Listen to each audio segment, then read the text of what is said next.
इस समय हम लोग अयोध्या सिंह उपाध्याय द्वारा रचित पवन दूतिका का अध्ययन कर रहे हैं। इसके पूर्व हम लोगों ने 23 पद का अध्ययन कर लिया है। आज हम लोग 24, 25 और 26 पद का अध्ययन करेंगे और आज हम लोग आज की क्लास में पवन दूतिका समाप्त हो जाएगा, का अध्ययन पूर्ण हो जाएगा। आइए प्रारंभ करते हैं पवन दूतिका बिना देर किए हुए।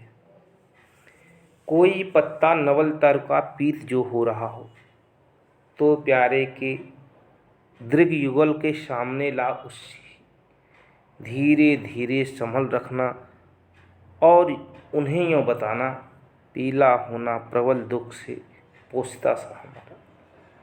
कोई पत्ता नवल तर का पीत जो हो रहा है, तो प्यारे के दृग युगल के सामने ला उसे ही धीरे धीरे संभल रखना और उन्हें यूँ बताना, पीला होना प्रबल दुख से पोसता सा हमारा। यूँ प्यारे को विदित करके सर्व मेरी व्यथाएं धीरे धीरे वहन करके पाँव की धूल लाना, थोड़ी सी भी चरण रज जो ला न देगी हमें तू, हाँ कैसे तो व्यथित चित्त को बोध मैं दे सकूँगी। और अगला और अंतिम पद बड़ा ही मार्मिक पद है कि पूरी हुए न यदि तुमसे, पूरी हुए न यदि तुझसे अन्य बातें हमारी, तो तू मेरी विनय इतनी मान ले और चली जा, छू के प्यारे कमल पग को प्यार के साथ आ जा, जी जाऊंगी हृदय तल में मैं तुझी को लगा के। देखिए बहुत ही मार्मिक पद है, बड़ा ध्यान से आप लोग सुनिएगा। कहते हैं कि कोई पत्ता नवल तरु का पीत जो हो रहा है। पहले इसका प्रसंग हम देख लेते हैं पूरे का, इसके बाद फिर व्याख्या। संदर्भ तो पूर्वत ही है। इस पदों में राधा पवन को दूत बनाकर प्रियतम कृष्ण के पास मथुरा भेज रही हैं और उसे समझाते हुए कहती हैं कि तू किसी पीले पत्ते को उड़ाकर प्रिय के सामने ले जाना, उससे हमारी वियोग दशा को बोध कराना। फिर वो कहती हैं कि अगर तुमसे कोई कार्य न हो सके तो कम से कम उनके चरणों को ही स्पर्श करके मेरे पास आ जाना, मैं तुम्हें ही अपने हृदय तल में लगा करके जी लूँगी, अपना जीवन व्यतीत कर लूँगी। बड़ा ही मार्मिक वर्णन है। आइए देखिए, कोई पत्ता नवल तर का पीत जो हो रहा हो। राधा जी पवन से कहती हैं कि हे पवन, मैं जानती हूँ कि तुम अपनी बातों को वाणी के द्वारा व्यक्त नहीं कर सकती, इसलिए तुम्हें अन्य वस्तुओं का, युक्तियों का सहारा ही लेना पड़ेगा। कहती हैं यदि कोई पत्ता नवल तरु का, नवल मतलब नवीन नए वृक्ष का कोई पत्ता पीला होते जा रहा है। जैसे नए नवल तरु मतलब नया जो वृक्ष होता है, छोटे पेड़ होते हैं, उसके पत्ते पीले नहीं पड़ते हैं, हरे रहते हैं, हरे भरे रहते हैं हमेशा। जब वृक्ष बड़ा हो जाता है, पुराना हो जाता है, पत्ते पुराने हो जाते हैं, तब वह पीले पड़ते हैं, नया पत्ता पीला नहीं होता है। तो उसी का उपमान दे रहे हैं कि कोई पत्ता नवल तरु का पीत जो हो रहा हो, कि यदि किसी वृक्ष के, नए वृक्ष के मुरझाए हुए पीले पत्तों को उड़ा करके तो प्यारे के दृग युगल के सामने ला उसे। जैसे कोई नया वृक्ष है, उसका पत्ता अगर पीला हो रहा है तो भगवान श्री कृष्ण के आँखों के सामने उसे ला करके धीरे धीरे संभल रखना और उन्हें ये बताना, उसे धीरे धीरे संभाल कर उनके सामने रखना और उसके माध्यम से धीरे धीरे उन्हें बताना, पीला होना प्रबल दुख से प्रोसता सा हमारा। कि यह पत्ता मुरझाकर पीला पड़ गया है, उसी प्रकार तुम्हारी प्रेयसी प्रोषित पथिका होने से विरह व्यथा में मुरझाकर पीली पड़ती जा रही है। जिस प्रकार से वृक्ष का, नए वृक्ष का पत्ता तभी पीला होता है जब उसको पोषण नहीं मिल पाता है। नए वृक्ष का पत्ता अगर पीला हो रहा है तो निश्चित रूप से उसको पोषण नहीं मिल पा रहा है, इसलिए वह पीला हो रहा है।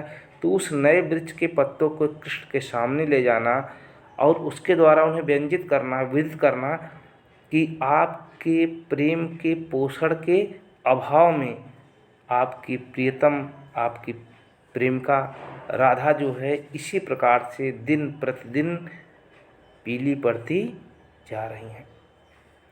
आगे कहते हैं कि यूं प्यारे को विदित करके सर्व मेरी व्यथाएं, धीरे धीरे वहन करके पाँव की धूल लाना। इस प्रकार प्राण प्यारे कृष्ण को मेरी वेदना से परिचित करवा देना, सारी व्यथाएं बता देना इस प्रकार से प्रतीकों के माध्यम से, और धीरे धीरे वहन करके पाँव का धूल।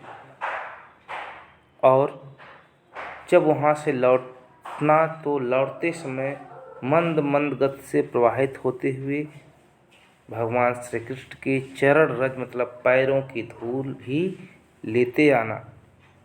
थोड़ी सी भी चरण रज जो ला न देगी हमें तू, कहते हैं अगर थोड़ी सी भी उनके पैरों की धूल तू अगर हमारे लिए ला देगी, हाँ कैसे तो व्यथित चित्त को बोध मैं दे सकूँगी। तो कहती हैं कि मैं उसे पाकर अपने व्याकुल चित्त को समझाकर धैर्य धारण कर सकूँगी। अगर तू उनके पैरों की धूल ही ला देगी तो किसी प्रकार से मैं अपने मन को समझा करके अपने व्यथित हृदय को धैर्य धारण करा सकूँगी, अन्यथा मेरी विकलता और बढ़ी ही रहेगी। वे कहती हैं पूरी हुए न यदि तुझसे अन्य बातें हमारी। राधा बहुत से कहती हैं कि यदि जितना हमने तुमने बताया है इन सब में से कोई भी बातें तुम पूरी न कर पाओ तो तू मेरी विनय इतना मान ले और चल जा। कहते हैं तुम केवल हमारी इतनी विनती मान ले कि तू कृष्ण के पास चली जा।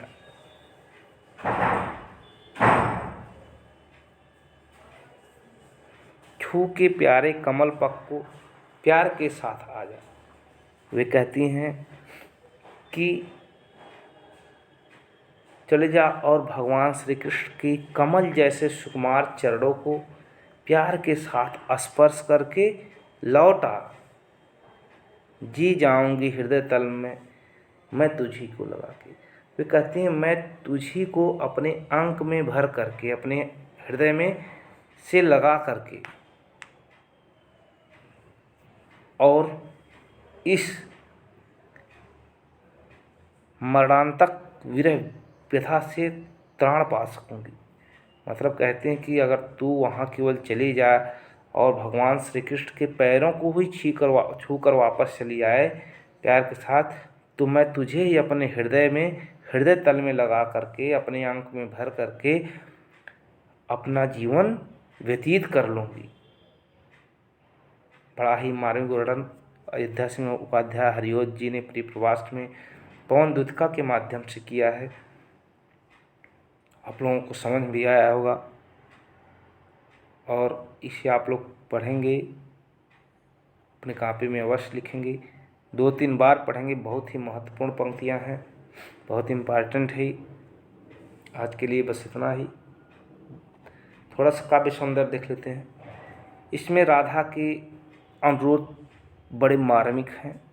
राधा की विरह वेदना व्यंजित होने से वियोग श्रृंगार रस है। कमल पग